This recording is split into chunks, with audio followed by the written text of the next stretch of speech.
ಈ ಕ್ಷಣದ ಹೆಡ್ಲೈನ್ಸ್. ಸುಮ್ಮನಿರಲಾರದೆ ಇರುವೆ ಬಿಟ್ಕೊಂಡ ಪಾಕಿಸ್ತಾನ. ಪಾಕ್ನ 16 ನಗರಗಳ ಮೇಲೆ ದಾಳಿ ಮಾಡಿದ ಭಾರತ ಸೇನೆ. ಕರಾಚಿ ಬಂದರನ್ನ ನಾಶ ಮಾಡಿದ ಐಎನ್ಎಸ್ ವಿಕ್ರಾಂತ್.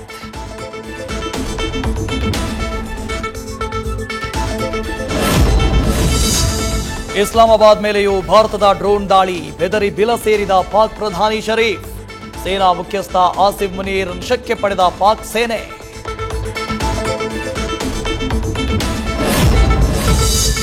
ಭಾರತ ಪಾಕಿಸ್ತಾನದ ನಡುವೆ ಪರಿಸ್ಥಿತಿ ಮತ್ತಷ್ಟು ಉದ್ವಿಗ್ನ. ರಾತ್ರಿ ಇಡೀ ಗಡಿಯಲ್ಲಿ ಪಾಕ್ನಿಂದ ಅಪ್ರಚೋದಿತ ದಾಳಿ. ಪಾಕ್ನ ಎಲ್ಲಾ ದಾಳಿಯನ್ನ ವಿಫಲಗೊಳಿಸಿದ ಭಾರತೀಯ ಸೇನೆ.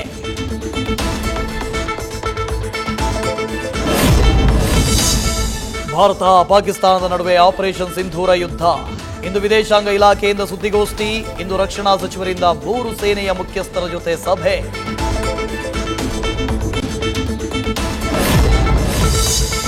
ಇತ್ತ ಭಾರತ ಬಲೂಚಿಸ್ತಾನದಿಂದಲೂ ಪಾಕ್ಗೆ ಹೊಡೆತ. ಪಾಕಿಸ್ತಾನದ ಚೆಕ್ ಪೋಸ್ಟ್ ವಶಪಡಿಸಿಕೊಂಡ ಬಲೂಚ್ ಆರ್ಮಿ.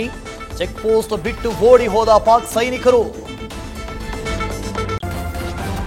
ನ್ಯೂಸ್ ಫಸ್ಟ್ ನಿರ್ಭೀತಿಯಿಂದ ನಿಮ್ಮ ಪರವಾಗಿ.